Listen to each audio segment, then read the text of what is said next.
They came to scare him out of his own home. Fake HOA cops with vests, badges and threats. But what they didn't know, 6 Navy SEALs were already on their way, and they weren't holding back. The evening in Concord, North Carolina was calm, the kind of evening where the smell of dinners floated through open windows and kids shouted from backyards. Inside his home, Calvin Dunmore, a 44-year-old father, rinsed a dinner plate in the sink. His life wasn't perfect, divorce had left its scars, but the one thing he took pride in was this house. It was his anchor, his safe ground, the place he had fought to keep during the toughest years of his life. That's when it came. 3 hard knocks against the front door. Not polite, not casual, but sharp and commanding. Calvin froze. It wasn't a neighbor's tap or a delivery driver's rap. It carried the weight of someone trying to assert authority. He dried his hands and moved toward the door. As he opened it, his stomach dropped. 2 men stood there, dressed in tactical vests with large white letters across the front, HOA Enforcement Division. Clipboards in hand, radios clipped to their belts, they looked like a cross between police and soldiers. Their faces were stone, no warmth, no courtesy. The taller man, bald with a scar over his eyebrow, leaned forward. "Mr. Dunmore?" Calvin's chest tightened. "Yeah, that's me. You've been found in violation of neighborhood code," the man declared, his voice rehearsed. "Per HOA policy, you are required to vacate this property within 48 hours. Calvin blinked, stunned. Then he laughed, a short, sharp sound. "Excuse me? I own this house. Paid it off years ago. You must have the wrong door." But the second man, shorter with mirrored sunglasses, stepped closer. His voice was low, threatening. "Doesn't matter. You're out of compliance. We've been authorized to serve notice. 2 days. Then you're gone." Calvin didn't know it yet, but tonight would become the fight of his life. Calvin studied the 2 men standing on his porch. Something about them didn't sit right. Their vests looked new, too clean, like they'd just been pulled out of a box. The patches stitched across the front, HOA Enforcement Division, looked like something ordered online. And those radios? The knobs weren't even switched on. He folded his arms, his tone firm. "If the HOA had an issue, I'd get a letter, maybe a fine. Nobody shows up at my door in tactical gear telling me to pack my bags." "Who sent you?" The taller one leaned in, lowering his voice. "We're not here to debate, Mr. Dunmore. We're here to enforce. You can leave quietly or we can escalate." Calvin's jaw clenched.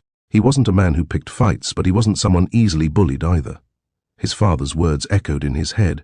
Real authority never needs to shout. And these men were shouting with every fake badge they wore. "You're standing on my porch," Calvin said evenly, "but you're not HOA, and you're definitely not law enforcement. So I'll ask one more time. Who sent you?" The shorter man bristled, his mirrored shades reflecting Calvin's steady stare. "Don't make this harder than it has to be.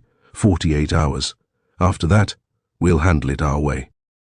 They turned and walked toward a black SUV idling at the curb. Calvin stood in the doorway, fury bubbling in his chest. His hands trembled, not with fear but with anger. Whoever they weren't finished. He locked the door behind him and paced the living room. Something told him this wasn't just a scam, this was a setup. A push to make him panic. But Calvin wasn't the kind of man to fold. What he didn't know was that backup, old friends, were already on their way.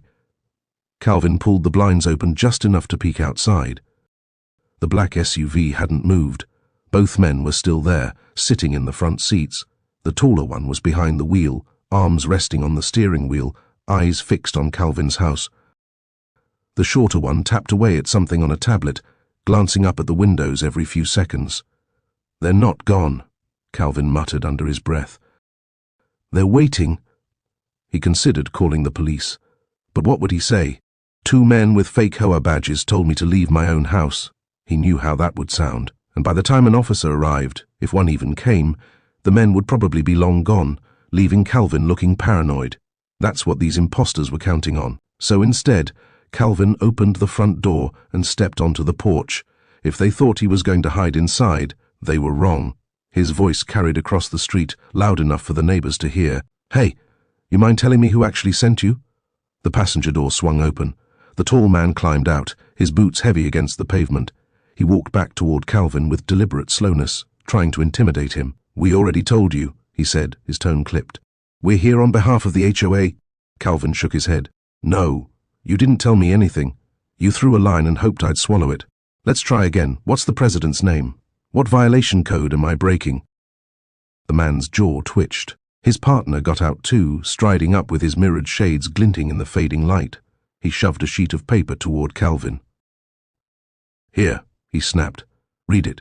You'll see we're not messing around. Calvin took the paper and almost laughed out loud. The next morning, Jonathan woke up to a summons slipped under his door. The so-called HOA had arranged a hearing in the clubhouse, calling it their courtroom. He almost laughed at the arrogance, but deep down he knew it was another tactic to intimidate him. When he walked in, a long table was set up with 3 men in cheap suits pretending to be judges. The fake cops from the night before stood guard at the back, trying to look official. A few neighbors sat nervously in folding chairs, watching as if it was some spectacle. One of the men at the table leaned forward. "Mr. Miller," he said smugly, "your presence here is mandatory. You've violated HOA regulations. Unless you comply and vacate, we'll be forced to escalate matters." Jonathan crossed his arms. "First of all, there is no HOA. This neighborhood never voted for one. Second, even if there was, you have no authority to evict me. This is my house. You don't scare me." The fake judges exchanged glances. They hadn't expected him to push back so calmly. The courtroom quickly turned hostile. One of the so-called officers banged a baton against his palm. "Careful, Miller. We can make life hard for you," Jonathan smirked. "You already tried." "I'm still standing." The neighbors started murmuring. Some of them, for the first time, seemed to realize this HOA was nothing but a scam. A woman in the back whispered, "He's right.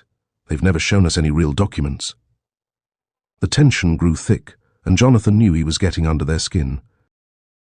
What they didn't know, however, was that the real backup he had quietly contacted was already on its way. The so-called trial wasn't going to end the way these fakes thought. As Thomas stood his ground against the fake HOA cops, the sound of engines growling in the distance cut through the tension like a blade. Everyone's heads turned. 3 large black SUVs rolled slowly into the cul-de-sac, their tinted windows reflecting the morning sun.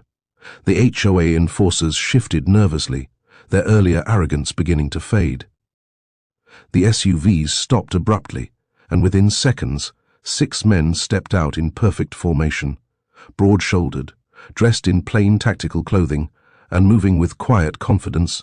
They didn't need a badge to show who they were. These men radiated discipline and strength. Thomas recognized them immediately, his old Navy SEAL team. "Morning, Thomas," one of them said, his deep voice calm but commanding. His name was Mark Jensen, Thomas's closest brother-in-arms from the service. The rest of the team fanned out, their sharp eyes sizing up the situation. The fake cops exchanged nervous glances. Their leader, who had been shouting threats minutes before, now stuttered. What is this? You called reinforcements?" Mark smirked. "We're not reinforcements, we're family." The SEALs positioned themselves around Thomas, their sheer presence forcing the fake enforcers to backpedal. Neighbors began to step outside, watching the scene unfold. For the first time, the community saw the HOA bullies outnumbered and overpowered. "Gentlemen," Mark said firmly, stepping toward the enforcers, "you've been impersonating officers, harassing residents and threatening eviction. That ends now."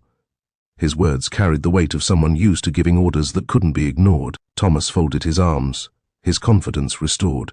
He didn't need to fight this battle alone anymore. The message was clear. If they wanted a war, they'd picked the wrong man and the wrong neighborhood. The HOA enforcers' bravado crumbled. Fear flickered in their eyes as the SEALs closed ranks. The tables had officially turned. The following morning, Marcus stepped onto his porch, sipping a cup of black coffee. The quiet suburban street looked calm, but he had learned not to trust appearances.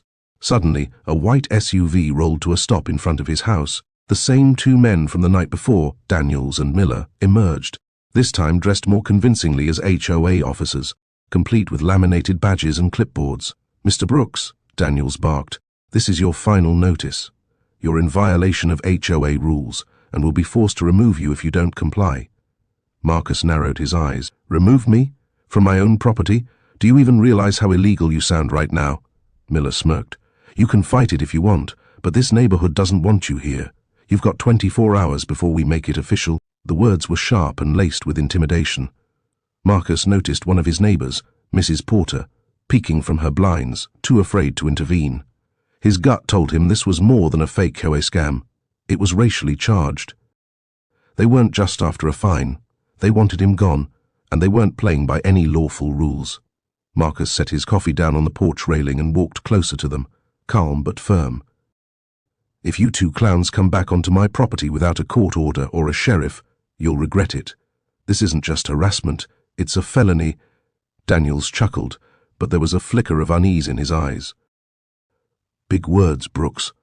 Let's see if you still talk tough tomorrow." As the SUV drove away, Marcus's phone buzzed. It was a message from his old Navy SEAL teammate, Cole Ramirez. "Heard you've got trouble. Want backup?" Marcus smiled grimly. Trouble had just met its match. By now the entire neighborhood had gathered outside Marcus's home. Families stood on their porches, whispering among themselves, watching the scene escalate. Some recorded on their phones, knowing something wasn't right about the so-called HOA enforcers. "Those men don't look like officials," one neighbor muttered. "And when did the HOA ever start doing evictions? The fake HOA cops didn't like the attention." "Everyone mind your business," one of them barked, waving his flashlight aggressively. But the more they shouted, the more suspicion grew. An older woman named Mrs. Thompson, who had lived on the street for 30 years, stepped forward bravely. "I've been here long enough to know our HOA. And none of you are part of it," she said firmly. "You're trespassing." Marcus felt a wave of gratitude. He wasn't alone anymore. His neighbors were rallying around him. "Ma'am, go back inside before you get hurt," one imposter sneered. That comment was a mistake. A younger neighbor, Derek, who worked as a lawyer, pulled out his phone and dialed the police. "You just threatened an elderly woman. You're done." The men shifted uneasily, realizing the crowd was against them. Still, they tried to keep control. "This man is behind on his dues," one said loudly, pointing at Marcus. "We're here to enforce rules." But Mrs. Thompson cut him off. "That's a lie. Marcus has always paid on time. He's one of the most responsible people on this street." The fake cop's story was crumbling, and the neighbors knew it. With each passing second, Marcus grew more confident. He could see the imposter's bravado cracking. And then, out of the corner of his eye, he spotted headlights approaching. Not just one car, several. Something told Marcus that backup had arrived. Derek's living room had turned into a war council. The SEALs sat around his coffee table, their broad shoulders and serious expressions filling the small space. Maps of the neighborhood were spread out, along with notes that Derek had scribbled earlier.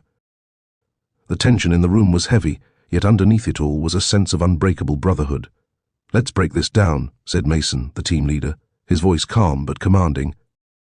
"These so-called HOA enforcers are not who they say they are. They're armed, organized, and moving with intent. That means one of two things. They're criminals hiding behind fake authority, or they're running something bigger out of this neighborhood." Logan leaned forward, tapping his finger on the map. "They have checkpoints set up near the entrance of Willow Creek. I saw them shake down a delivery driver last night. They're not just after you, Derek. They're controlling the whole block." The words sent a chill down Derek's spine. "So, what's the play? I don't want a war in my front yard." Mason gave a half smile. "You don't have to fight this war. We will, but we'll do it smart." They began to strategize. Who would watch the streets? Who would keep eyes on the fake officers, and how they'd protect the neighbors without escalating into open conflict. Derek realized these men weren't just soldiers, they were protectors, trained to restore order without chaos. As they wrapped up, Mason's phone buzzed with a secure message. His eyes narrowed. "They're planning something big tonight. We move before they do." The SEALs stood in unison, their presence radiating silent confidence. Derek felt a strange mix of fear and pride. Fear of what was coming, but pride that he wasn't facing it alone. Tomorrow wouldn't just be another day, it would be the day the fake cops discovered who they were truly dealing with. The confrontation had escalated to a boiling point. One of the fake HOA cops had drawn a baton, waving it menacingly as if daring Marcus to resist. The neighbors gasped from behind their windows, and for a moment it felt like things were about to spiral into violence. Marcus stood his ground, but the odds looked stacked against him, until the sound of heavy boots pounding the pavement broke through the tension. From the shadows, 6 figures emerged, moving with precision and confidence. They weren't ordinary men. They were US Navy SEALs, Marcus's brothers-in-arms. Clad in casual clothes but carrying themselves with unmistakable authority, they stepped into the yard like a silent storm. Their leader, Commander Ryan Hayes, locked eyes with Marcus and gave a sharp nod. "Everything okay here, brother?" Ryan's voice was calm, but it carried the weight of command. The fake officers froze, their arrogance melting into unease. They had expected a vulnerable man they could bully, not a decorated veteran with elite soldiers backing him up. The tallest SEAL, Jack Turner, took a step forward, his posture radiating strength. "Funny," he said, staring down one of the imposters. "Real cops don't wear dollar store badges and harass homeowners at night." The imposters tried to bluff, but their voices trembled. "We're just enforcing community rules." "Community rules don't include trespassing and threatening residents," Ryan shot back, his tone sharp. Marcus felt a surge of relief, standing shoulder to shoulder with the men who had fought beside him overseas. The SEALs didn't even need to raise a hand. Their presence alone shifted the balance of power. The fake officers exchanged panicked glances, realizing the trap they had walked into. For the first time all night, Marcus allowed himself a smile. The predators had become prey. The imposters had been bold, but standing against 6 Navy SEALs was a whole different battlefield. Marcus watched as the men methodically surrounded the fake HOA officers, their eyes scanning for any hint of real authority. It was clear the scammers had overplayed their hand. "Let's make this simple," said Jack Turner, stepping close to the tallest imposter. "Show us your credentials, IDs, licenses, anything that proves you're authorized to evict someone." The imposter's confident smirk faltered. He fumbled in his vest pockets, pulling out laminated sheets with crooked print and blank lines. The papers flapped helplessly in the light breeze, meaningless in the eyes of anyone who knew real authority. Ryan Hayes snorted, holding up one of the papers for the neighbors to see. "This is what you call legal. You're bluffing with templates you downloaded off the internet." Marcus stepped forward, his voice steady. "These men came to my home with threats, pretending to be something they're not. That's harassment.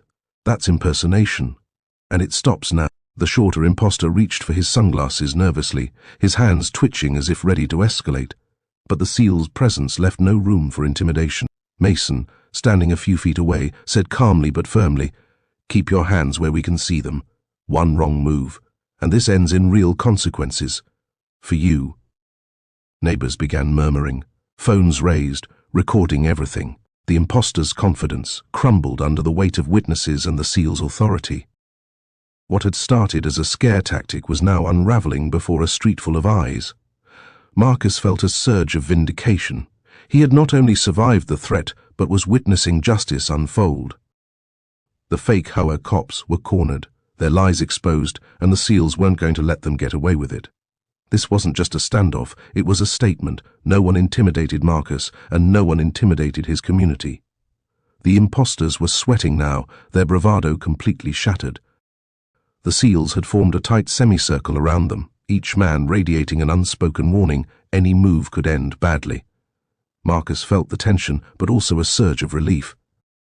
He wasn't alone. These were his brothers, trained to handle exactly this type of situation. Ryan Hayes stepped forward, his voice calm but commanding. "Here's how this ends," he said, locking eyes with the tallest imposter. "You have 2 choices. Leave this street immediately and never come back, or we call the authorities and press charges for impersonation, harassment, and trespassing." The imposters glanced at each other, panic creeping into their expressions. Their plan had relied on fear of eviction, fear of authority, but now they faced men who embodied real authority. "Wait, this isn't legal. We're authorized," one of them stammered, his hands shaking. Mason stepped closer, crossing his arms. "Authorized by who? A website? Your imagination?" His tone left no room for negotiation. "You came here to scare a man from his home. That is a crime, and everyone watching right now can testify against you." The neighbors murmured agreement, emboldened by the SEAL's presence. Phones were recording, capturing every second of the fraudster's unraveling act. The imposters realized their situation was irreversible. The tallest man swallowed hard, trying one last bluff. We can handle it another way." Ryan cut him off with a sharp shake of his head. "No, you're leaving. Now." Reluctantly, the impostors retreated toward their SUV, their steps hesitant, their heads low. Marcus watched them go, the weight of relief pressing down on him. The threat was gone, dismantled without a single shot fired, but the message had been clear: no one intimidated him, and no one would. As the impostors disappeared down the street, Marcus turned to his SEAL team, a grateful smile breaking across his face. "Thanks, brothers. I owe you one." Jack Turner clapped him on the shoulder. "That's what we're here for. No one messes with our people." The neighborhood slowly began to relax, the air returning to normal, but everyone knew they had witnessed something extraordinary after. After the impostors drove away, a wave of relief swept through the street. Neighbors emerged from their homes cautiously at first, then more confidently, offering congratulations and words of support. The tension that had gripped Willow Creek for days finally began to dissipate. Marcus stepped onto his porch, flanked by the SEALs, and looked out at the people who had watched the drama unfold. Children peeked curiously from behind their parents, phones still recording the final moments. Mrs. Thompson, the elderly woman who had bravely confronted the fake officers, smiled warmly at Marcus. "You stood your ground, son," she said. "Not many would have had the courage to do that." Marcus shook his head. "I didn't do it alone. These men," he gestured toward the SEALs, who gave quiet nods. "They've been my family in every sense. Tonight, they reminded me what that really means." The neighbors began chatting, comparing stories about the impostors, realizing how audacious and unprofessional their actions had been. Some mentioned seeing them checking houses, trying to intimidate other residents, and how lucky Marcus had been to have the SEALs present. Meanwhile, the team gathered quietly in the driveway. Mason handed Marcus a small folder. Inside were photos and notes documenting the fake HOA cops, meant for the authorities if needed. "You might want to file a report," Mason said. "Better safe than sorry." Marcus nodded. "Absolutely. These guys need to be held accountable." As the night settled over Willow Creek, the street hummed with a new sense of security. The impostors had tried to scare one man out of his home, but they had underestimated not just his courage, but the strength of his community and the bonds of friendship forged in service and loyalty. For Marcus, it wasn't just a victory, it was a reminder that fear only has power if you let it, and tonight he and his neighbors had refused to be intimidated. The following morning, Marcus went to the local police station with the evidence collected by the SEALs. Photos, fake documents, and witness statements from neighbors formed a solid case against the impostors. Detective Harris, a seasoned officer, raised an eyebrow as he flipped through the files. "This is impressive," he said, clearly impressed by the thoroughness. "These men have been impersonating authority, attempting to intimidate residents. We'll investigate immediately." Marcus nodded. "They came to scare me out of my home, but thanks to my friends, it didn't escalate beyond intimidation. Still, they need to be held accountable." Back on Willow Creek, the neighborhood was buzzing. Conversations now focused on solidarity, community, and vigilance. Marcus walked down the street, shaking hands and chatting with neighbors. What had started as fear had transformed into unity. Later, the SEALs gathered at Marcus's house one last time before leaving. They clinked mugs of coffee together, a quiet celebration of loyalty and friendship. "You handled that like a pro," Ryan Hayes said. "But remember, Marcus, it's not just about defending your home. It's about standing up for what's right." Marcus smiled. "I couldn't have done it without you all. You turned a threat into a lesson for the whole street." The impostors, meanwhile, were facing legal consequences. Charges of impersonation, harassment, and attempted intimidation loomed over them. The lesson was clear. No matter how bold the fraudsters, courage, preparation, and solidarity always prevail. As the sun set, Marcus stood on his porch, looking out at the peaceful street. The SEALs had returned to their own lives, but the neighborhood had gained something lasting, a story of bravery, unity, and the unshakable truth that no one intimidates a man defending his home and community. And with that, Marcus finally allowed himself to relax, knowing that justice and loyalty had won the day.